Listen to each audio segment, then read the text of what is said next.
नमस्कार, स्वागत है आपका। मैं हूं आपके साथ रोहित पुनेठा। आपके लिए लाया हूं देश और दुनिया भर की खबरें बिना किसी लाग लपेट के। बस आप मेरे साथ 60 मिनट तक बने रहिए, आंख कान खोल के। सबसे पहले 4 बड़ी खबरें। नागरिकता संशोधन कानून के खिलाफ विरोध प्रदर्शनों पर चर्चा के लिए बुलाई गई बैठक में कांग्रेस समेत 20 दल शामिल हुए, जिसमें सोनिया गांधी ने केंद्र सरकार को निशाने पर लेते हुए लोगों को गुमराह करने का आरोप लगाया। उन्होंने आरोप लगाया कि सरकार लोगों को धर्म के नाम पर बांटने की कोशिश कर रही है। दिल्ली हाईकोर्ट ने 5 जनवरी को जेएनयू में हुई हिंसा के मामले में दिल्ली पुलिस और सरकार के साथ ही व्हाट्सएप, गूगल और एप्पल से मामले से जुड़े सभी डेटा और सीसीटीवी फुटेज सुरक्षित रखने पर जवाब मांगा है। हाईकोर्ट ने याचिका पर सुनवाई करते हुए कहा कि आगे की जांच के लिए ये जानकारियां बेहद जरूरी है। देश के महानगरों की तर्ज पर योगी सरकार ने अब लखनऊ और नोएडा में पुलिस कमिश्नर सिस्टम लागू कर दिया है। लखनऊ में सुजीत पांडे की कमिश्नर पद पर तैनाती की गई है, तो वहीं आलोक सिंह को नोएडा का पहला पुलिस कमिश्नर बनाया गया है। और पाकिस्तान की लाहौर कोर्ट ने पूर्व राष्ट्रपति जनरल परवेज मुशर्रफ को बड़ी राहत देते हुए उनकी मौत की सजा को खारिज कर दिया है। यही नहीं, कोर्ट ने मुशर्रफ के खिलाफ देशद्रोह के मामले की सुनवाई के लिए बनी विशेष अदालत को असंवैधानिक करार दिया। इस्लामाबाद की विशेष अदालत ने पिछले साल 17 दिसंबर को मुशर्रफ को मौत की सजा सुनाई थी। शिमला में कई घरों में भीषण आग लग गई। हिमाचल प्रदेश के शिमला में भयंकर आग लगने से करीब 1 दर्जन घर जल गए। वहीं इस दौरान भारी बर्फबारी के चलते फायर ब्रिगेड की गाड़ियों के नहीं पहुंच पाने के बाद लोगों ने बर्फ के टुकड़े फेंककर आग बुझाने की कोशिश की।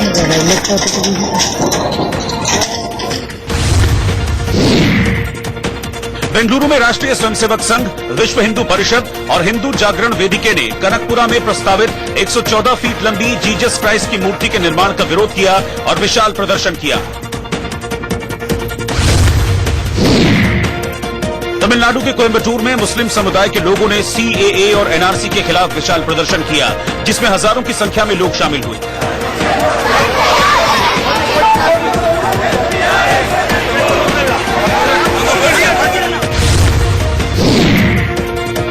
उत्तर प्रदेश के ग्रेटर नोएडा में गौरव चंद किया, जिसमें हजारों की संख्या में लोग शामिल हुए।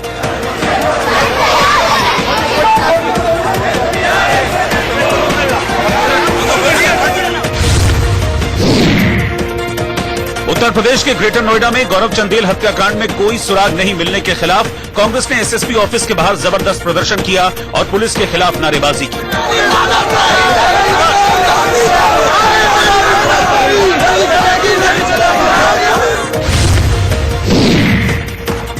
उत्तर प्रदेश के गाजियाबाद में एक युवती का मोबाइल चोरी कर भाग रहे आरोपी को लोगों ने पकड़ लिया और पिटाई कर दी। वहीं लड़की ने भी आरोपी की चप्पल से पिटाई की और उसे पुलिस के हवाले कर दिया।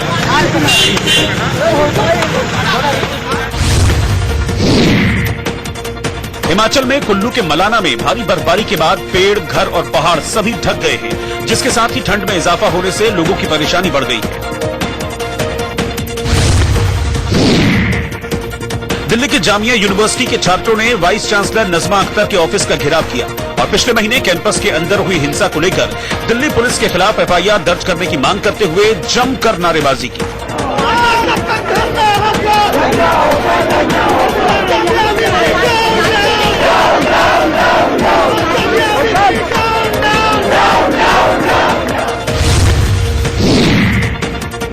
जम्मू कश्मीर के श्रीनगर में ताजा बर्फबारी के बाद सभी जगह बर्फ की सफेद चादर से ढक गई।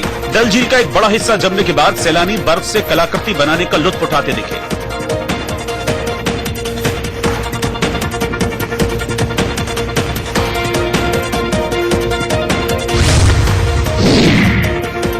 पंजाब में चंडीगढ़ यूनिवर्सिटी के छात्रों ने धूमधाम से लोहड़ी मनाई और सैकड़ों की तादाद में जुटे छात्रों ने म्यूजिक पर जमकर डांस किया।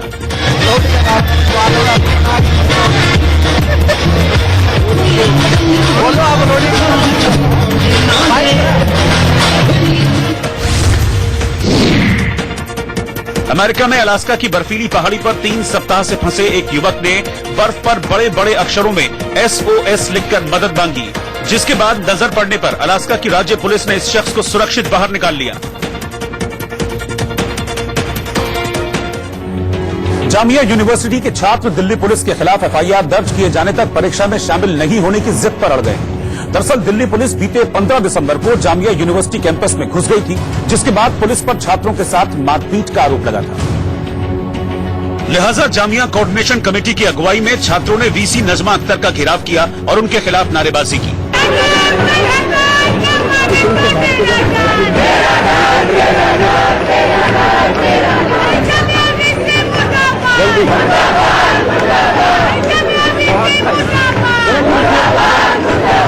गुस्साए छात्रों का हुजूम लगातार वीसी नजमा अख्तर के खिलाफ नारेबाजी करने में जुटा था। इस दौरान उनके हाथों में एक पोस्टर था जिस पर लिखा था, इंसाफ नहीं तो एग्जाम नहीं।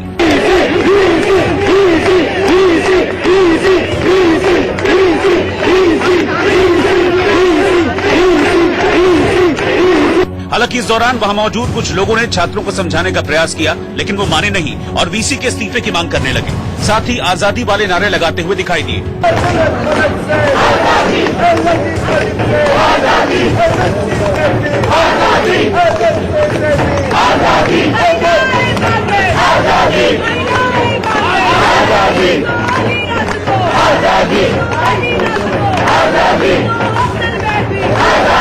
प्रदर्शनकारी छात्रों का कहना था कि 15 दिसंबर को जामिया की लाइब्रेरी में पुलिस ने गलत तरीके से घुसकर छात्रों को पीटा और तोड़फोड़ की, लेकिन अभी तक इस मामले में कोई कार्रवाई नहीं की गई।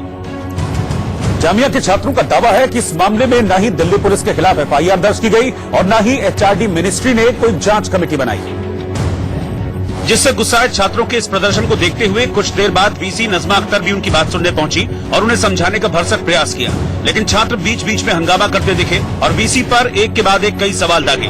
साथ ही पुलिस पर एफआईआर किए जाने तक धरने पर बैठे रहने की जिद पर अड़ गए। सबसे पहला सवाल ये है, 28 दिन 30 दिन होने को आए हैं, अब तक एफआईआर क्यों नहीं हुआ? आप लोगों का आंसर हमें पता है कि आपने किसको मेल भेजा, किसको नहीं भेजा, क्या कर रहे हैं, हमें सब पता है। हमने जो एफआईआर कराई है उसे रिसीव नहीं कर रहे हैं वो लोग, उसको उसे नहीं हम करें, थोड़ा सा चुप हो जाए, खामोशी चाहिए, थोड़ी खामोशी चाहिए, थोड़ा सा सुनने की कोशिश करें। देखिए, हमने जो कुछ किया आपको सब पता है। अब आप लोग आगे जो चाहते हैं वो नॉर्मली हम लोग नहीं कर सकते थे, क्योंकि हम लोग गवर्नमेंट के एम्प्लॉयज हैं। आप पूरा तो सुनिए, आधी बात करके बोलने लगते हैं। है जो भी चीजें, उसके बावजूद भी हम लोगों ने ऑब्जेक्शन भेजा है उसी गवर्नमेंट को जिसके हम एम्प्लॉय है, भेजा है उसको, और बार बार उसके पीछे लग रहे हैं। अब हम कोर्ट भी जाएंगे, ठीक है। अपनी बात रखते हुए वीसी ने छात्रों को बताया कि कैंपस में सुरक्षा इंतजामों को दोगुना कर दिया गया है, लेकिन छात्रों ने दावा किया कि उन्हें तो यूनिवर्सिटी खाली करने का फरमान सुनाया गया है। आपके स्टूडेंट्स पिट रहे थे, अगर उनको जेएनके हॉस्टल में परमिशन मिली फर्स्ट एड की तो इसमें क्या बुराई थी? Ma'am, this is true. And the second question is security. हाँ, बस एक सेकंड मैम, आपने बोला सिक्योरिटी डबल कर दी गई है, तो फिर लास्ट मिनट पे हॉस्टल में आके क्यों बोला जाता है कि हॉस्टल वैकेट करिए, हम आपकी रिस्पॉन्सिबिलिटी नहीं लेंगे?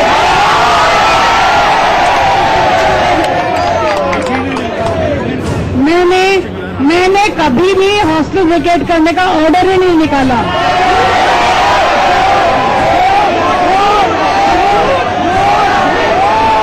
यूनिवर्सिटी की वाइस चांसलर नजमा अख्तर के आश्वासनों को दरकिनार करते हुए छात्रों ने पुलिस पर एफआईआर होने तक आंदोलन जारी रखने और परीक्षा में न बैठने का फैसला लिया। आपका बड़ा सा ग्रुप मुझसे मिलने आया था और उन्होंने कहा था फौरन यूनिवर्सिटी खोलिए, फौरन एग्जाम कराइए। मैंने रुक के आया था, हमने बोला था यूनिवर्सिटी इमीडिएटली रिस्टोर कीजिए, हमने बोला था एग्जाम कराइए, लेकिन हमने ये नहीं बोला था कि इतना स्कैटर्ड शेड्यूल करिए और बच्चों को आप ग्रुप्स में बुलाइए। हमने बच्चों को ग्रुप्स में बुलाने के लिए नहीं, अगर आप नॉर्मैलिटी क्रिएट करना चाहते हैं कैंपस में तो आप एक कॉम्पैक्ट शेड्यूल बनाइए एग्जाम का, हम सब लिखेंगे एग्जाम, लेकिन एफआईआर होगा उसके बाद। ऐसे में जामिया के छात्रों के इस प्रदर्शन को देखकर लगता नहीं है कि वहां जल्द हालात सामान्य होंगे। हालांकि वीसी ने भरोसा दिलाया है कि दिल्ली पुलिस के खिलाफ कोर्ट का दरवाजा खटखटाया जाएगा। साथ ही छात्रों का आक्रोश कम नहीं होता देख वीसी ने कहा कि परीक्षा की तारीखें नए तरीके से शेड्यूल की जाएंगी। दिल्ली में बीते 27 दिन से बंद कालिंदी कुंज शाहीन बाग रोड का मुद्दा तूल पकड़ता जा रहा है। एक और जहां इसके विरोध में प्रदर्शन हो रहे हैं, वहीं बंद रोड को खुलवाने के लिए दिल्ली हाईकोर्ट में एक जनहित याचिका दाखिल की गई है, क्योंकि रास्ता बंद होने की वजह से दूसरे रास्तों पर भारी ट्रैफिक हो रहा है। जनहित याचिका में मांग की गई है कि कालिंदी कुंज और शाहीन बाग के रास्ते को खोलने के लिए कोर्ट दिल्ली पुलिस को आदेश दे। दिल्ली हाईकोर्ट में दाखिल याचिका में मांग की गई है कि प्रदर्शनकारी ओखला में शाहीन बाग की उस सड़क पर बैठे हुए हैं जो आगे चलकर दिल्ली आगरा हाईवे से जुड़ जाती है। इसी सड़क पर अपोलो अस्पताल भी है। सुबह से शाम तक ही नहीं बल्कि रात भर इस सड़क पर अच्छा खासा ट्रैफिक भी रहता है। लिहाजा इस सबको देखते हुए सड़क खुलवाने के आदेश जारी किए जाए। इससे पहले भी तुषार सचदेव और रमन कालरा ने दिल्ली हाईकोर्ट में एक याचिका दाखिल की थी जिसमें ओखला और शाहीन बाग रोड को जल्द से जल्द खुलवाने की मांग की गई थी। दिल्ली के शाहीन बाग इलाके में जामिया हिंसा के बाद से लगातार 26 दिनों से विरोध प्रदर्शन चल रहा है। कड़ाके की सर्दी और बारिश के मौसम में भी प्रदर्शनकारी सड़क पर डटे हुए हैं। गुवाहाटी में नागरिकता कानून का विरोध किया गया। असम के गुवाहाटी में एआईयूडीएफ ने सीएए के खिलाफ विधानसभा के बाहर धरना प्रदर्शन किया और हाथ में नो सीएए के पोस्टर लेकर नारे लगाए।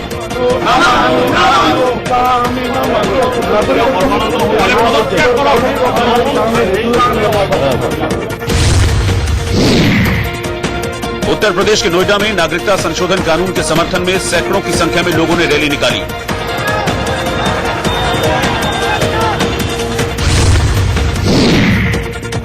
उत्तर प्रदेश के अलीगढ़ में पुलिस की प्रताड़ना से परेशान होकर एक युवक टावर पर चढ़ गया और पुलिस पर कार्रवाई की मांग करने लगा।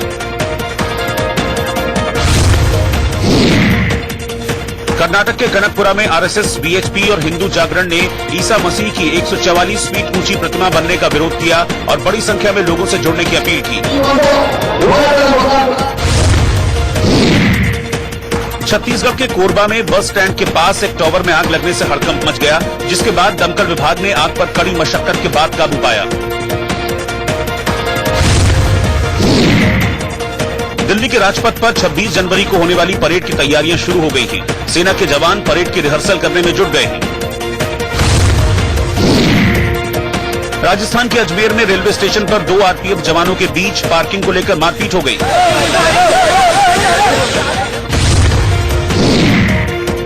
ग्रेटर नोएडा में गौरव चंदेल की हत्या को लेकर कांग्रेस ने रैली निकाली। सैकड़ों की संख्या में कांग्रेस कार्यकर्ताओं ने पुलिस मुर्दाबाद के नारे लगाते हुए पैदल मार्च किया।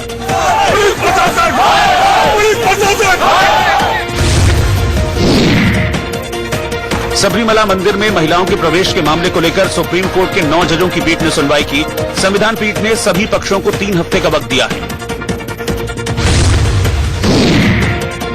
थाईलैंड में सरकार के विरोध में लोगों ने जमकर प्रदर्शन करते हुए दौड़ लगाई, जिसमें हजारों की संख्या में लोग शामिल हुए। कारोबारी सप्ताह के पहले दिन शेयर बाजार बढ़त के साथ बंद हुआ। सेंसेक्स 259 अंक उछलकर 41,859 पर बंद हुआ, जबकि निफ्टी 72 अंक की बढ़त के साथ 12,329 पर बंद हुआ। बिहार में चुनावी सरगर्मी के बीच नागरिकता कानून और एनआरसी का मुद्दा गर्म होता जा रहा है।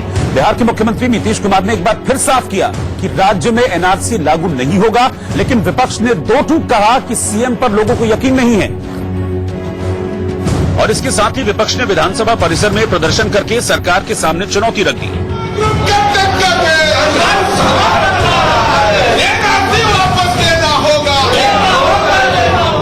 लेकिन इस देश को भरमाने के लिए, मूल मुद्दा से भटकाने के लिए हमारे भीमराव अंबेडकर साहब ने जो हमको संविधान दिया है, उसका ये सरकार उसके संविधान को छेड़छाड़ कर रही है, मूल भावना के साथ खिलवाड़ कर रही है।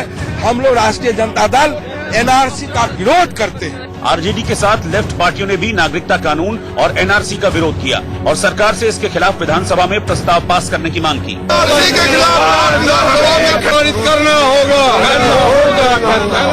इस मुद्दे पर गहराते सियासी विवाद को देखते हुए सीएम नीतीश कुमार ने कहा कि सीएए पर विशेष चर्चा होनी चाहिए और साफ किया कि बिहार में एनआरसी लागू नहीं होगा। कि इन दिनों जितने बड़े पैमाने पर इस विषय पर चल रहा है, तो इस पर हम लोग पूरा डिटेल चर्चा करेंगे, चाहे वो सीएए हो, एनआरसी की जहां तक बात है तो एनआरसी का तो कोई सवाल ही पैदा नहीं। लेकिन नीतीश कुमार के बयान पर विपक्ष ने छूटते ही पलटवार किया। इनके कथनी और करनी में भारी अंतर है। ये पहले भी कहा करते थे कि हम जो है धारा 370 पे कॉम्प्रोमाइज नहीं करेंगे, ट्रिपल तलाक पे कॉम्प्रोमाइज नहीं करेंगे, एनआरसी पे कोई कॉम्प्रोमाइज नहीं करेंगे, लेकिन इन्होंने वोट कहां दिया? उनके पक्ष में।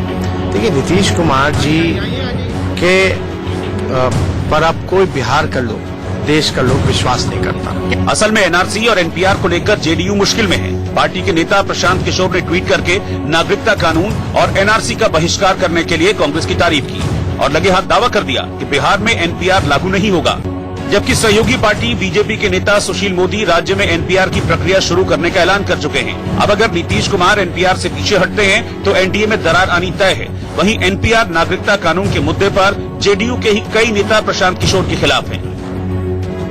पीएम मोदी को शिवाजी बताने वाली किताब पर महाराष्ट्र में घमासान मचा है। बीजेपी नेता जय भगवान गोयल की किताब आज के शिवाजी नरेंद्र मोदी का विमोचन दिल्ली में बीजेपी नेताओं की मौजूदगी में हुआ था।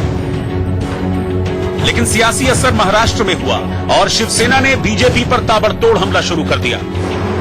ये एक प्रकार की चमचेगिरी है, लेकिन इस प्रकार से जो चमचेगिरी होते हैं और भक्त जो होते हैं भगत, वो नेता को संकट में लाते हैं। कभी मोदी जी को विष्णु का 13वां अवतार कहा जाता है, कभी छत्रपति शिवाजी के नाम से पुकारा जाता है।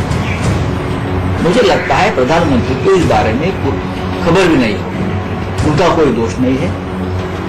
महाराष्ट्र की जो बीजेपी के नेता है, चाहे लीडर ऑफ अपोजिशन हो, चाहे प्रदेश बीजेपी के अध्यक्ष हो, मैं उनसे मांग करता हूं इस मामले में आपकी जो भूमिका है आप स्पष्ट करें। लेकिन अकेले शिवसेना ही हमलावर नहीं हुई, बल्कि कांग्रेस और एनसीपी ने भी बीजेपी के खिलाफ मोर्चा खोल दिया। शिवाजी महाराज जी की तुलना मोदी जी से करना ये पूरी तरह से शिवाजी महाराज का अपमान है। ये महाराष्ट्र के स्वाभिमान को ठेस है। और तो और महाराष्ट्र में बीजेपी के सहयोगी रामदास आठवले ने भी पीएम मोदी और शिवाजी की तुलना पर एतराज जता दिया। लेकिन जो लेखक ने जो इसी तरह का कंपैरिजन में किया है, इसे मैं समझ नहीं हूँ, लेकिन दोनों भी नेता ग्रेट नेता है और इसीलिए मुझे लगता है कि ऐसी तुलना करना ठीक नहीं है। बीजेपी नेता जय भगवान गोयल की किताब आज के शिवाजी का विमोचन बीजेपी नेताओं की मौजूदगी में बीजेपी दफ्तर में हुआ। विवाद बढ़ा तो बीजेपी ने बात संभालने की कोशिश की। किताब के लेखक पुराने शिवसैनिक, उनका शिवाजी महाराज का अपमान करने का कोई मकसद नहीं है। बहुत बार व्यक्ति बोलते समय आप में हम भगवान का रूप देखते हैं, ऐसा जब उल्लेख करते हैं तो इसका मतलब भगवान का डिवैल्यूएशन नहीं होता है, उस आदमी में भगवान का देवत्व देखते हैं लोग, इस प्रकार की उसकी उपमा होती है। लेकिन घमासान बढ़ता देख सूत्रों के मुताबिक बीजेपी ने खुद ऐसा जब उल्लेख करते हैं तो इसका मतलब भगवान का डिवैल्यूएशन नहीं होता है, उस आदमी में भगवान का देवत्व देखते हैं लोग, इस प्रकार की उसकी उपमा होती है। लेकिन घमासान बढ़ता देख सूत्रों के मुताबिक बीजेपी ने खुद को इस किताब से अलग कर लिया है। यूपी की कानून व्यवस्था को लेकर उठ रहे सवालों के बीच योगी सरकार ने बड़ा फैसला लिया है। सरकार ने लखनऊ और नोएडा में पुलिस कमिश्नर सिस्टम लागू कर दिया है। लखनऊ में सुजीत पांडे को कमिश्नर पद पर तैनाती दी गई है, जबकि आलोक सिंह को नोएडा का पहला पुलिस कमिश्नर बनाया गया है। सरकार नए सिस्टम को लागू कर इन दोनों शहरों में कानून व्यवस्था दुरुस्त होने का दावा कर रही है, क्योंकि पुलिस कमिश्नर सिस्टम में कानून व्यवस्था से जुड़े मामलों में कमान एक ही अफसर के पास होती है। कमिश्नर सिस्टम लागू होने से सीआरपीसी की मैजिस्ट्रियल पावर पुलिस कमिश्नर को मिल जाएंगी। कमिश्नर सिस्टम से शहरी इलाकों में भी अतिक्रमण पर अंकुश लगेगा, क्योंकि अतिक्रमण के खिलाफ अभियान चलाने का आदेश सीधे तौर पर कमिश्नर नगर निगम को देगा। पुलिस कमिश्नर को गैंगस्टर, जिला बदर, असलहा लाइसेंस देने जैसे अधिकार होंगे। अभी तक ये सभी अधिकार जिलाधिकारी के पास हुआ करते थे। कमिश्नरी सिस्टम में धरना प्रदर्शन की मंजूरी देने या नहीं देने का अधिकार भी पुलिस के हाथों में ही आ जाएगा। दंगे के दौरान लाठीचार्ज होना चाहिए या नहीं, इसका फैसला भी पुलिस कमिश्नर ही करेंगे। अब तक ये फैसला जिला प्रशासन के पास रहता था। देश में 15 राज्यों के 71 शहरों में कानून व्यवस्था बनाए रखने के लिए कमिश्नर सिस्टम लागू है। पुलिस सुधार का सबसे बड़ा कदम आज हमारी सरकार ने उठाया है। पिछले 50 वर्षों से बेहतर पुलिसिंग के लिए, स्मार्ट पुलिसिंग के लिए, कानून व्यवस्था के सुदृढ़ और सुरक्षा की बेहतर स्थिति के लिए जो एक मांग उत्तर प्रदेश के अंदर की जा रही थी, पुलिस आयुक्त प्रणाली की, मुझे बताते हुए प्रसन्नता है कि आज हमारी कैबिनेट ने प्रदेश की राजधानी लखनऊ और प्रदेश की आर्थिक राजधानी के रूप में विख्यात नोएडा, इन दोनों में पुलिस आयुक्त प्रणाली लागू करने का अभी यह प्रस्ताव पास किया है। पश्चिम बंगाल के आसनसोल में बीजेपी दफ्तर में अज्ञात लोगों ने आग लगा दी। पश्चिम बंगाल में आसनसोल के सालनपुर में बीजेपी दफ्तर में अज्ञात लोगों ने आग लगा दी, जिसमें पूरा दफ्तर जल गया। बीजेपी ने टीएमसी कार्यकर्ताओं पर आग लगाने का आरोप लगाया।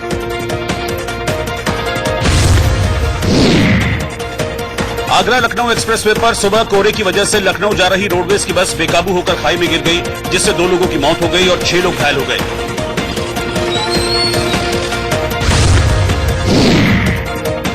हिमाचल प्रदेश के कुल्लू में नदी की रेत बहकर सड़क पर आ गई, जिससे गाड़ियों की आवाजाही बंद हो गई और सड़क पर गाड़ियों की लंबी कतार लग गई।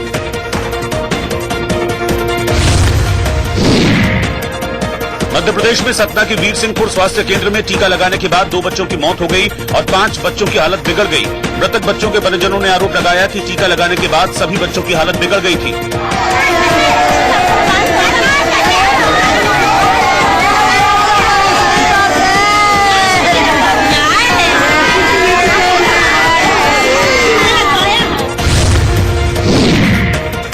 पंजाब के पठानकोट में इलाके के लोगों ने अभिनेता और सांसद सनी देओल के लापता होने के पोस्टर लगाए। लोगों का आरोप है कि सनी देओल सांसद बनने के बाद से उनकी समस्याओं को जानने आज तक नहीं पहुंचे। केंद्र सरकार ने वीआईपी सुरक्षा में तैनात 450 एनएसजी कमांडोज को हटाने का फैसला किया है, जिसके बाद रक्षा मंत्री राजनाथ सिंह और यूपी के मुख्यमंत्री योगी आदित्यनाथ समेत 13 वीआईपी हस्तियों को एनएसजी के ब्लैक कैट कमांडो सुरक्षा नहीं देंगे। उत्तर प्रदेश की योगी आदित्यनाथ सरकार ने लखनऊ और नोएडा में पुलिस आयुक्त प्रणाली को मंजूरी दे दी है। इसके बाद सुजीत पांडे लखनऊ के पहले पुलिस कमिश्नर होंगे और आलोक सिंह गौतम बुद्ध नगर के पुलिस आयुक्त होंगे। अमेरिका के रक्षा मंत्री मार्क एस्पर ने राष्ट्रपति डोनाल्ड ट्रंप के 4 दूतावासों पर हमले के दावों की पुष्टि करने से इनकार कर दिया और कहा कि उनके सामने 4 दूतावासों पर हमले की कोई बात सामने नहीं आई और न ही इससे जुड़े कोई सबूत मिले हैं। फरवरी में होने वाले आईसीसी T20 महिला वर्ल्ड कप के लिए हरियाणा के रोहतक की शेफाली वर्मा का चयन होने पर घर वालों ने खुशी जताई। 15 साल की शेफाली टीम में सबसे कम उम्र की खिलाड़ी है। जेएनयू हिंसा के हफ्ते भर बाद भी पुलिस बेशक किसी भी आरोपी को गिरफ्तार करने में नाकाम रही, लेकिन इस बीच क्राइम ब्रांच की टीम ने मामले की जांच के लिए जेएनयू को ही अपना ठिकाना बना लिया। जहां एडमिनिस्ट्रेटिव ब्लॉक में क्राइम ब्रांच के अफसर पहुंचे, वहीं एक कमरे में उन छात्रों को बुलाया गया जिन पर हिंसा में शामिल होने का शक है। नोटिस देकर उन्हें बुलाया गया और पूछताछ की गई।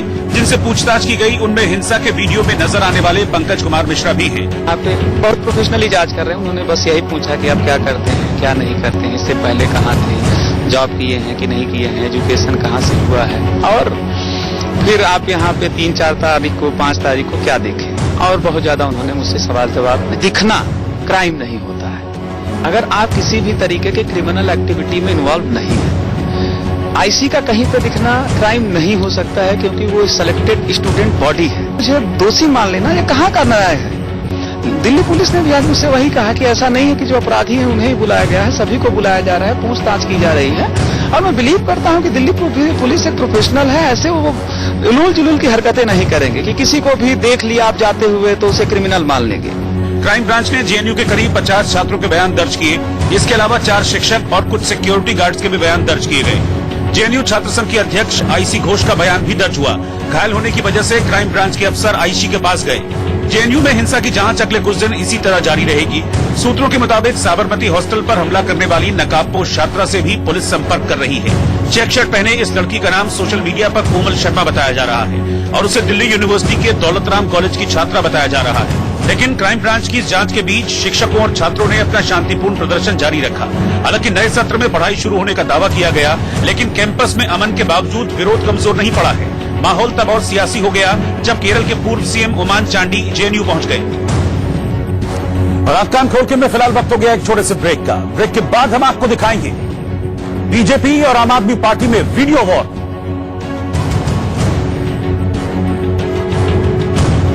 और साथ ही दिखाएंगे ईरान में अंदरूनी घमासान।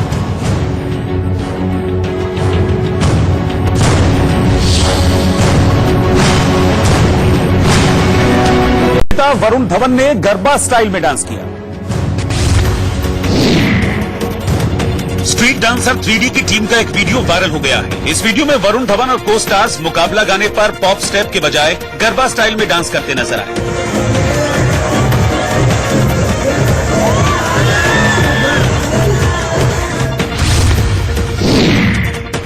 अभिनेता अजय देवगन ने अपनी फिल्म तानाजी को मिले अच्छे रिस्पांस पर फैंस को धन्यवाद करते हुए एक वीडियो इंस्टाग्राम पर शेयर किया है।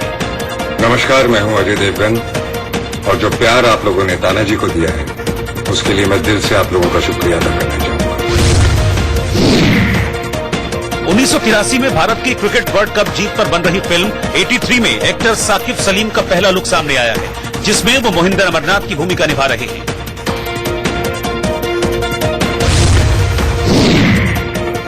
सुपरस्टार रजनीकांत की फिल्म दरबार ने 150 करोड़ की कमाई की। दुनिया भर के बॉक्स ऑफिस पर यह फिल्म अपना कमाल दिखा रही है। मेरा है ये दरबार।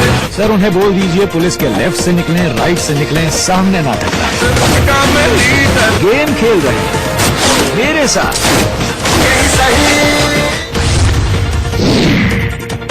करण जौहर के प्रोडक्शन में बनने वाली फिल्म मिस्टर लेले का फर्स्ट लुक वरुण धवन ने शेयर किया है। इस फिल्म में वरुण धवन बिल्कुल अलग अंदाज में नजर आएंगे। दिल्ली में चुनावी टक्कर भले ही कांटे की हो, लेकिन चुनावी कैंपेन दिन ब दिन मजेदार होता जा रहा है। बीजेपी और आम आदमी पार्टी ने एक दूसरे के खिलाफ मजेदार वीडियो वॉर छेड़ रखा है और इसमें फिल्म नायक के वीडियो का इस्तेमाल किया गया, जिसके जरिए शुरुआत बीजेपी ने की। बीजेपी ने अपने वीडियो में मुख्यमंत्री बने अमरीश पुरी की जगह केजरीवाल का चेहरा लगा दिया।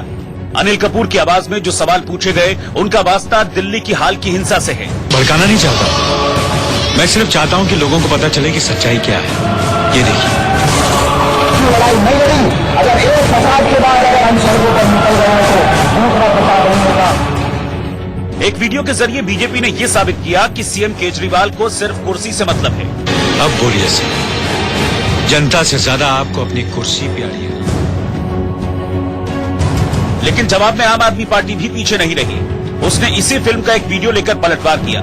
टू विंडो में एक तरफ फिल्म नायक का एक सीन दिखाया गया जिसमें सीएम बने अनिल कपूर भ्रष्टाचार करने वाले कर्मचारियों को लताड़ लगा रहे हैं। एक चीफ मिनिस्टर की सैलरी से भी ज्यादा। ये पैसा तेरे बाप का नहीं है। गली गली घूमकर टूटा प्लास्टिक पेपर कूड़ा कचरा सब जमा करके लोगों के बर्तन कपड़े धोकर दिन भर मेहनत मजदूरी करके कमाने वाले गरीबों की कमाई, समझा। वहीं दूसरी ओर केजरीवाल का एक वीडियो है जिसमें वो कॉन्ट्रैक्टर को फटकार लगा रहे हैं। भाई लोगों को लगता है कि बाप का माल है।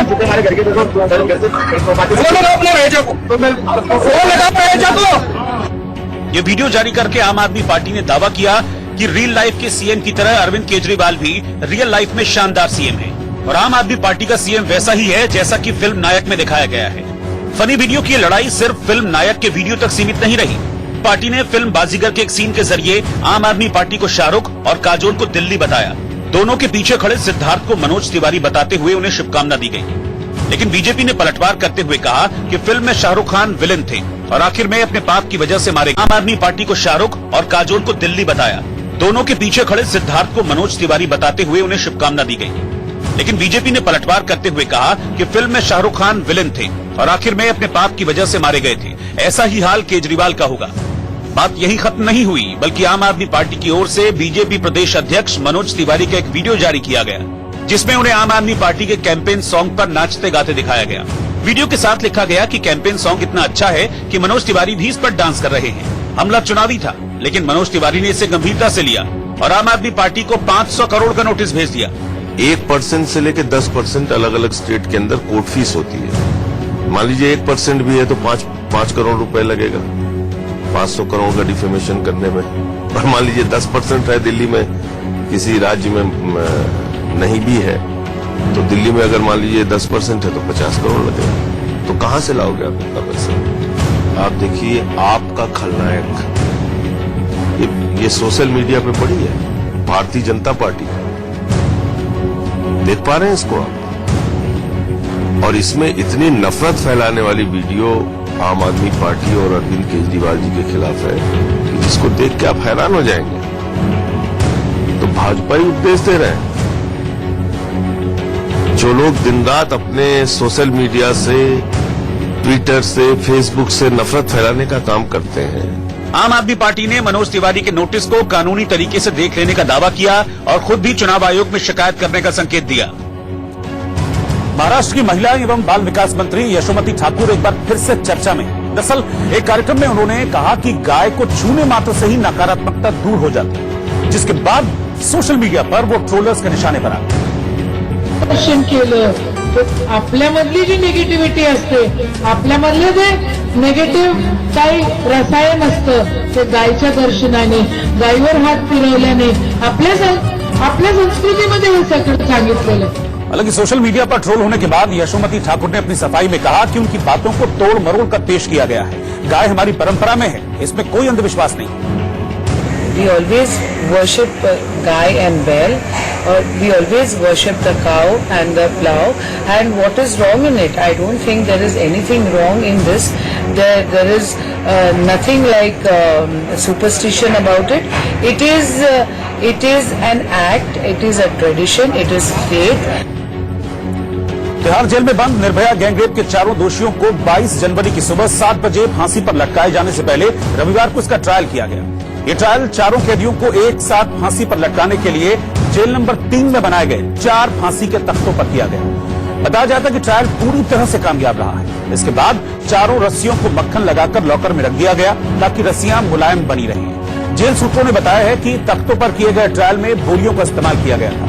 जानकारी के मुताबिक चारों कैदियों के वजन के बराबर की डबी को लटकाया गया, जिसका मकसद ये देखना था कि रस्सियां इतने वजन को सहन कर पाएंगी या नहीं। साथ ही चारों तख्तों में कोई तकनीकी समस्या तो नहीं आ रही। सूत्रों का कहना है कि ट्रायल रविवार को सुबह उसी वक्त किया गया जिस वक्त निचली अदालत ने इन्हें फांसी देने का डेथ वारंट जारी किया। ये भी देखा गया कि चारों को फांसी पर लटकाने में कितना समय लगेगा, क्योंकि जेल प्रशासन ने यूपी जेल विभाग से 2 जल्लादों की मांग की है, लेकिन माना यह जा रहा है कि तिहाड़ जेल प्रशासन को केवल एक ही जल्लाद मिल पाएगा। ट्रायल से जेल के आला अधिकारी संतुष्ट नजर आए। यही नहीं, दोषियों के लिए 4 नई सेल बन रही हैं ताकि दोषी भागने के लिए स्वयं न कूद सके। अपनी मिसाइल से यूक्रेन का यात्री विमान गिराने पर ईरान सरकार को लगातार विरोध प्रदर्शन का सामना करना पड़ रहा है। ये यात्री विमान 8 जनवरी को तेहरान से यूक्रेन जा रहा था, लेकिन तेहरान से उड़ान भरने के साथ ही ईरान की सेना ने गलती से इस विमान को मार गिराया, जिसमें ईरान के भी 86 यात्री थे, जिनकी मौत से कुछ ईरानियों में ही सरकार के खिलाफ गुस्सा फूट पड़ा। इसीलिए वो ईरान की हसन रूहानी सरकार के खिलाफ तेहरान में सड़कों पर उतरकर प्रदर्शन करते देखे गए। विरोध प्रदर्शन तेहरान के अलावा कई और शहरों में भी हुए, लेकिन खबर है कि सुरक्षा बलों और प्रदर्शनकारियों के बीच झड़प भी हुई और भीड़ को तितर बितर करने के लिए आंसू गैस के गोले भी छोड़े गए। प्रदर्शन से जुड़े जो वीडियो सामने आए हैं, उनमें से एक वीडियो में यह भी दिखाई दिया कि प्रदर्शनकारी ईरान की सरकार के एक प्रोपेगेंडा को खारिज कर रहे हैं, क्योंकि तस्वीरों में दिखा कि तेहरान में शाहिद बेहिश्ते यूनिवर्सिटी के ग्राउंड पर इजराइल और अमेरिका के राष्ट्रध्वज पेंट किए गए थे, जिस पर प्रदर्शनकारी चढ़ने से बचते दिखे। सारे प्रदर्शनकारी झंडे के बगल से गुजर रहे थे। ईरान सरकार के खिलाफ नाराजगी जाहिर करने में ज्यादातर प्रदर्शनकारी महिलाएं थी, क्योंकि सोशल मीडिया पर डाली गई कई क्लिप में देखा जा सकता है कि महिलाएं तेहरान में आजादी स्क्वायर पर जोरदार नारे लगा रही थी। दरअसल प्रदर्शनकारी विमान हादसे में मारे गए लोगों को श्रद्धांजलि देने पहुंचे थे, लेकिन बाद में उनका गुस्सा फूट पड़ा।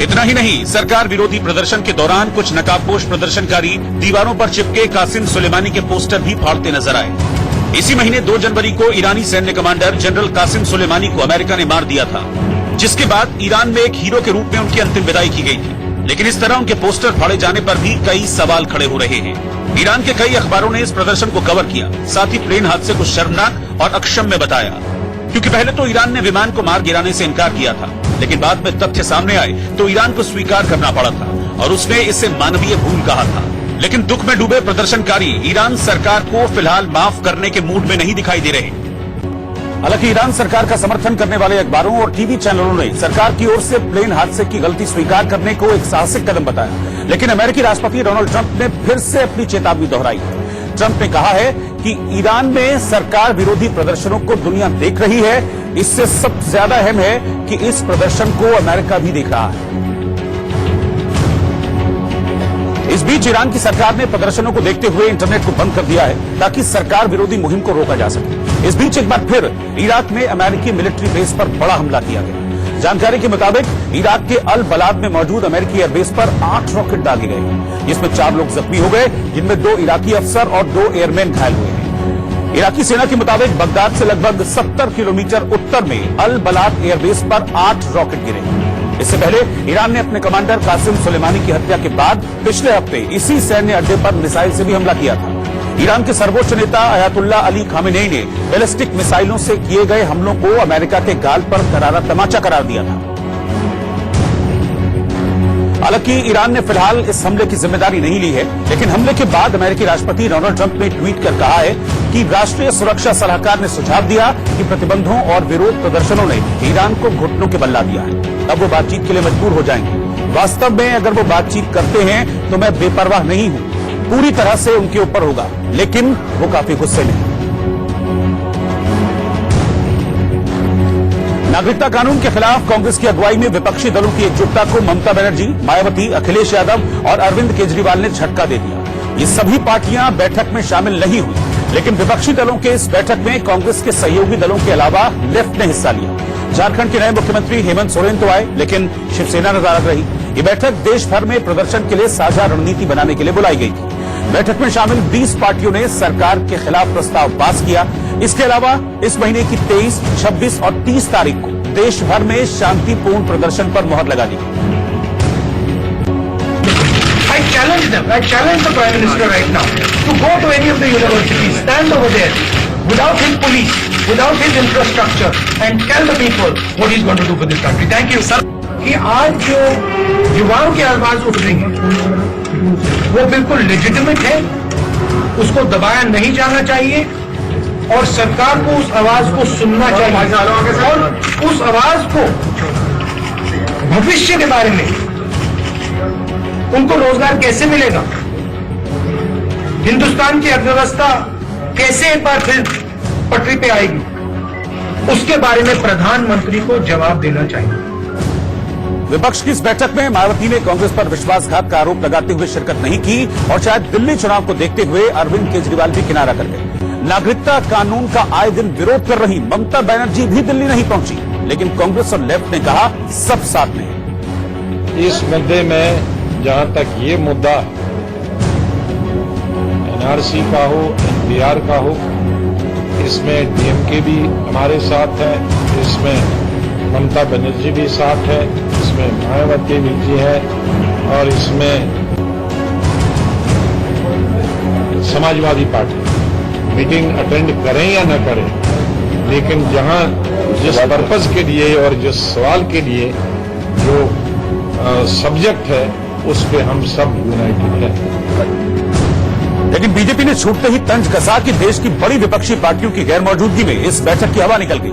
केंद्रीय मंत्री रविशंकर प्रसाद ने राहुल गांधी और कांग्रेस पर जमकर पलटवार किया। क्या राहुल गांधी धमकी दे रहे हैं, लोगों को हिंसा के लिए प्रेरित कर रहे हैं? ये कौन सी बात कही जा रही है? तो एक साल से वो बोलते रहते हैं राफेल पर आइए बहस करें, बाकी पर बहस करें, कोर्ट में भी हारते हैं, पब्लिक में भी हारते हैं। तो राहुल गांधी थोड़ा अपने अंदर झांक कर देखें। कांग्रेस पार्टी के कुछ चुने हुए साथियों का जो आज का मिला जुला सामूहिक ज्ञान है तो बहुत ही दुर्भाग्यपूर्ण है और ये पाकिस्तान के चेहरे पर मुस्कान है। बीजेपी के नए राष्ट्रीय अध्यक्ष के नाम का ऐलान जल्द होगा।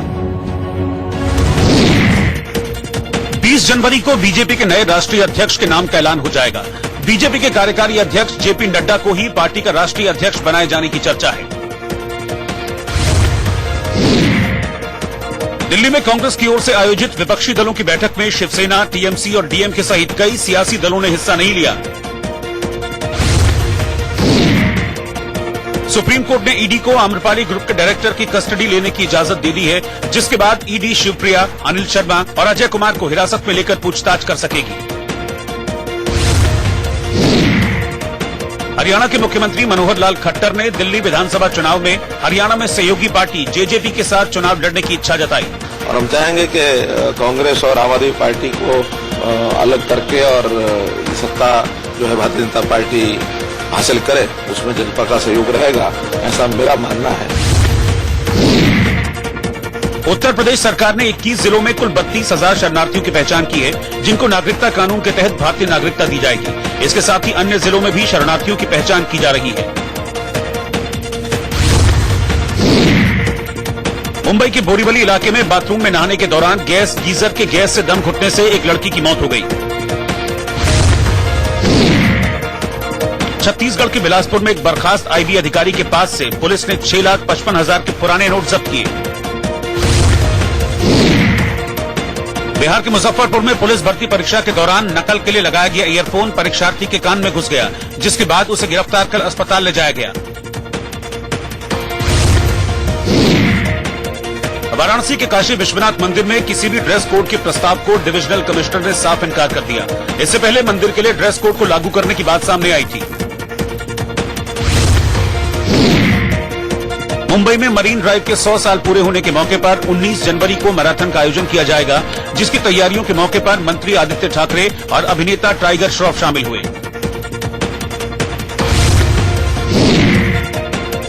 ऑस्ट्रेलिया के साथ पहले वनडे मुकाबले से पहले भारतीय क्रिकेट टीम ने मुंबई के वानखेड़े स्टेडियम में जमकर अभ्यास किया।